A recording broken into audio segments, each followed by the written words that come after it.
भाई आप सोच रहे हैं ना, मेरा काम यह बार बार क्यों असफल हो रहा है। जब तक भगवान की मर्जी या ऊपर वाले की मर्जी नहीं होगी, वह काम आपका असफल ही होगा। दोस्तों, आज की कहानी का टाइटल है भगवान की मर्जी। एक आदमी मंदिर में सेवक था। उसका काम मंदिर की साफ सफाई करना था। भक्तों और श्रद्धालुओं द्वारा दिए गए दान में से थोड़ा बहुत उसे मंदिर के पुजारी द्वारा दे दिया जाता था। इसी से उसकी गुजर बस चल रही थी। वह अपनी जिंदगी में बहुत परेशान और दुखी था। मंदिर में काम करते करते वह दिन भर अपनी जिंदगी को लेकर शिकायतें करता रहता। एक दिन शिकायत करते हुए वह भगवान से बोला, भगवान जी, आपकी ज़िंदगी कितनी आसान है। आपको बस एक जगह आराम से खड़े रहना होता है। मेरी ज़िंदगी को देखो, कितनी कठिन ज़िंदगी है जी रहा हूँ मैं। दिन भर कड़ी मेहनत करता हूँ, तब कहीं दो रोटी नसीब हो पाती है। काश मेरी ज़िंदगी भी आपकी तरह ही होती। उसकी बात सुनकर भगवान बोले, तुम जैसा सोच रहे हो वैसा नहीं है। मेरी जगह रहना बिल्कुल आसान नहीं है। मुझे बहुत सारी चीज़ें देखनी पड़ती हैं, बहुत सी व्यवस्थाएं करनी पड़ती हैं। ये हर किसी के बस की बात नहीं है। भगवान जी, कैसी बात कर रहे हैं आप? आपका काम आसान ही तो है। आपकी तरह तो मैं भी दिन भर खड़े रह सकता हूँ। इसमें कौन सी बड़ी बात है? मंदिर का सेवक बोला, तुम नहीं कर पाओगे। इस काम को मैं बहुत धैर्य की आवश्यकता पड़ती है। भगवान बोले, मैं ज़रूर कर पाऊँगा। आप मुझे एक दिन आप अपनी ज़िंदगी जीने दे दीजिए। आप जैसा बताएंगे मैं वैसा ही करूँगा। मंदिर का सेवक जिद करने लगा। उसकी जिद के आगे भगवान मान गए और बोले, ठीक है, आज पूरा दिन तुम मेरी ज़िंदगी जी लो। मैं तुम्हारी ज़िंदगी जीता हूँ, लेकिन मेरी ज़िंदगी जीने के लिए तुम्हें कुछ शर्तें माननी होंगी। मैं हर शर्त मानने को तैयार हूँ भगवान जी। सेवक बोला, ठीक है, तो ध्यान से सुनो। मंदिर में दिन भर बहुत से लोग आएंगे और तुमसे बहुत कुछ कहेंगे। कुछ तुम्हें अच्छा बोलेंगे तो कुछ बुरा। तुम्हें हर किसी की बात चुपचाप एक जगह मूर्ति की तरह खड़े रहकर धैर्य के साथ सुननी है और उन पर कोई प्रतिक्रिया नहीं देनी है। सेवक मान गया। भगवान और उसने अपनी जिद एक दिन के लिए आपस में बदल ली। सेवक भगवान की जगह मूर्ति बनकर खड़ा हो गया। भगवान मंदिर की साफ सफाई का काम निपटाकर वहाँ से चले गए और कुछ समय बीतने के बाद मंदिर में एक धनी व्यापारी आया। भगवान से प्रार्थना करते हुए वह बोला, भगवान जी, मैं एक दिन एक नई फैक्ट्री डाल रहा हूँ। मुझे आशीर्वाद दीजिए कि यह फैक्ट्री अच्छी तरह चले और मैं इससे अच्छा मुनाफा कर पाऊँ। प्रार्थना करने के बाद वह प्रमाण करने के लिए नीचे झुका तो उसका बटुआ गिर गया। जब वह वहाँ से जाने लगा तो भगवान की जगह खड़े मंदिर के सेवक का मन हुआ कि उसे बता दे कि उसका बटुआ गिर गया है, लेकिन शर्त अनुसार उसे चुप रहना था। इसलिए वह कुछ नहीं बोला और खामोश खड़ा रहा। इसके तुरंत बाद एक गरीब आदमी वहाँ आया और वो भगवान से बोला, भगवान जी, बहुत गरीबी में जीवन काट रहा हूँ।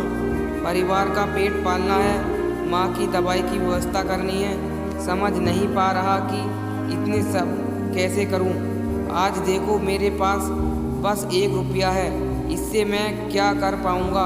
आप ही कुछ चमत्कार करो और मेरे लिए धन की व्यवस्था कर दो। प्रार्थना करने के बाद जैसे ही वह जाने को हुआ, उसे नीचे गिरा व्यापारी का बटुआ दिखाई दिया। उसने बटुआ उठा लिया और भगवान को धन्यवाद देते हुए बोला, भगवान जी, आप धन्य हैं। आपने मेरी प्रार्थना इतनी जल्दी सुन ली।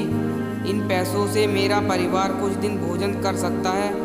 माँ की दवाई की भी व्यवस्था हो जाएगी। भगवान को धन्यवाद देकर वहाँ से जाने लगा। तब भगवान बने मंदिर के सेवक का मन हुआ कि उसे बता दे कि वह बटुआ तो व्यापारी का है, उसे मैंने नहीं दिया है। वह जो कर रहा है वह चोरी है। लेकिन वह चुप रहने के लिए व्यवस्था, इसलिए मन मारकर चुपचाप खड़ा रहा। मंदिर में आने वाला तीसरा व्यक्ति एक नाविक था। वह 14 दिन के लिए समुद्र यात्रा पर जा रहा था।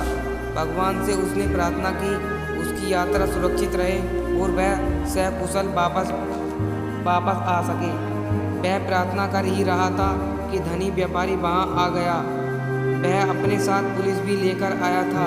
नाविक को देखकर वह पुलिस से बोला, मेरे बाद ये मंदिर में आया है, जरूर इसने ही मेरा बटुआ चुराया होगा, आप इसे गिरफ्तार कर लीजिए।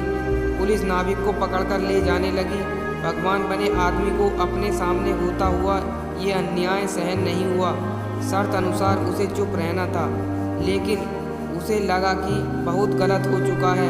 यदि मैं अब चुप रहा तो बेकसूर आदमी को व्यर्थ में ही सजा भुगतनी पड़ेगी। उसने अपनी चुप्पी तोड़ते हुए कहा, आप गलत व्यक्ति को पकड़कर ले जा रहे हैं। ये बटुआ इस नाविक ने नहीं बल्कि इसके पहले आए गरीब व्यक्ति ने चुराया है। मैं भगवान हूँ और मैंने सब देखा है। पुलिस भगवान की बात कैसे नहीं मानती। उनकी बात मानकर उन्हें नाविक को छोड़ दिया और उस गरीब आदमी को पकड़ लिया जिसने बटुआ लिया था। शाम को जब भगवान वापस आए तो मंदिर के सेवक ने पूरे दिन का वृत्तांत सुनते हुए उन्हें गर्व के साथ बताया कि आज मैंने एक व्यक्ति के साथ अन्याय होने से रोका है। देखिए, आपकी ज़िंदगी जीकर आज मैंने कितना अच्छा काम किया है। उसकी बात सुनकर भगवान बोले, ये तुमने क्या किया है? मैंने तुमसे कहा था कि चुपचाप मूर्ति बनकर खड़े रहना, लेकिन वैसा न कर तुमने मेरी पूरी योजना पर पानी फेर दिया है।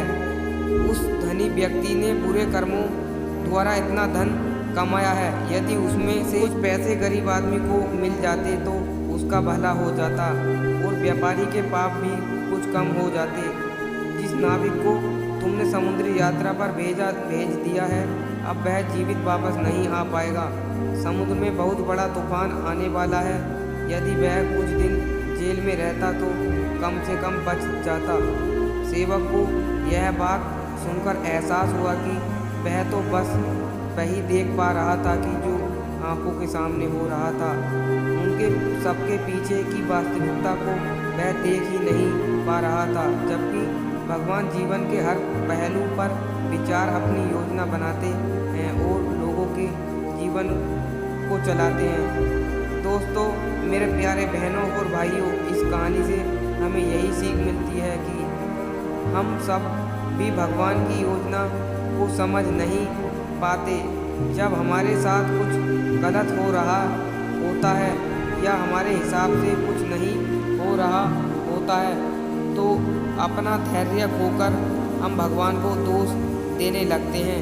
हम ये समझ नहीं पाते कि इन सब के पीछे भगवान की कोई ना कोई योजना छुपी हुई होती है। ऐसे समय में हमें भगवान पर विश्वास रखकर धैर्य धारण करने की आवश्यकता है। इसलिए चिंता न करें। यदि आपकी मर्जी से कुछ नहीं हो रहा है तो इसका अर्थ यही है कि वह भगवान की मर्जी से हो रहा है, और भले ही देर से ही सही भगवान की मर्जी से सब कुछ ही अच्छा होगा। बाकी आपको हमारी वीडियो कैसी लगी कमेंट करके ज़रूर बताना। अगर आप हमारे चैनल पर न्यू हो, चैनल को सब्सक्राइब ज़रूर कर देना। बाकी मिलते हैं अगली नेक्स्ट वीडियो में सुबह 8 बजे। और आपको